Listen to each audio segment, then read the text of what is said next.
TANCET 2025 MBA எம்சிஏக்கான online கவுன்சிலிங்கோட registration நேத்தோட க்ளோஸ் ஆயிடுச்சுங்க. ஸோ என்ன சொல்லியிருக்காங்க அப்படின்னா, registration is closed, you can make payment up to 2/7/2025 5 PM அப்படின்னு கொடுத்துருக்காங்க. ஸோ ரிஜிஸ்ட்ரேஷன் வந்து க்ளோஸ் ஆயிடுச்சு. இங்கே பாருங்கள், கிளிக் ஹியர் ஃபார் நியூ ரிஜிஸ்ட்ரேஷனுங்கிற ஆப்ஷன் இப்போ இல்லை. ஸோ ரிஜிஸ்ட்ரேஷன் இதுக்கு மேலே யாரும் புதுசாக பண்ண முடியாது. ஆல்ரெடி பண்ணி பெண்டிங்கில் வச்சுருக்கீங்க இல்லையா?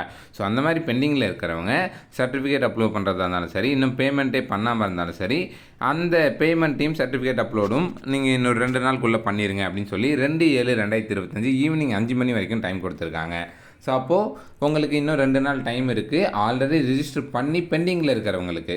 ஸோ நான் இன்னும் சர்டிஃபிகேட் அப்லோட் பண்ணலை, நான் இன்னும் வந்து பேமெண்ட் பண்ணலை, பாதி தான் ஃபில் பண்ணியிருக்கேன், ஸோ ரிஜிஸ்டர் பண்ணிட்டேன் பட் ஆனால் பாதியிலே நிற்கிது, அதுக்கப்புறம் எதுவும் ஃபில் பண்ணி இன்னும் பேமெண்ட் பண்ணல அப்படிங்கிறவங்க இப்போ லாகின் பண்ணி நீங்கள் மறுபடியும் ஃபில் பண்ணி நீங்கள் வந்து பேமெண்ட் பண்ணி அதுக்கப்புறம் உங்களோட சர்டிஃபிகேட் அப்லோட் பண்ணலாம். ஸோ அதெல்லாம் ஆல்ரெடி ரிஜிஸ்டர் பண்ணவங்களுக்கு எனேபிளாக இருக்குது, பெண்டிங்கில் இருக்கிறவங்களுக்கு. ஓகேவா? ஆல்ரெடி கம்ப்ளீட் பண்ணவங்க பிரச்சனை இல்லை. கம்ப்ளீட் பண்ணாதவங்க இன்னொரு 2 நாள் டைம் இருக்குது. இன்றைக்கி நாளைக்குள்ளே நீங்கள் ஈவினிங் 5 மணிக்குள்ளே பண்ணிட்டீங்க அப்படின்னா பண்ணலாம். ஸோ இதையும் மிஸ் பண்ணிங்கன்னா இதுக்கு மேலே உங்களால் ரிஜிஸ்டர் பண்ண முடியாது, கவுன்சிலிங்கில் கலந்துக்க முடியாதுன்னு சொல்லியிருக்காங்க. ஸோ அதனால் இனிமேல் புதுசாக ரிஜிஸ்டர் பண்ண முடியாது. ரிஜிஸ்டர் பண்ணி பெண்டிங்கில் இருக்கிறவங்க நாளைக்கு ஈவினிங் 5 மணிக்குள்ளே உங்களோட ரிஜிஸ்ட்ரேஷனை கம்ப்ளீட் பண்ணிக்கோங்க.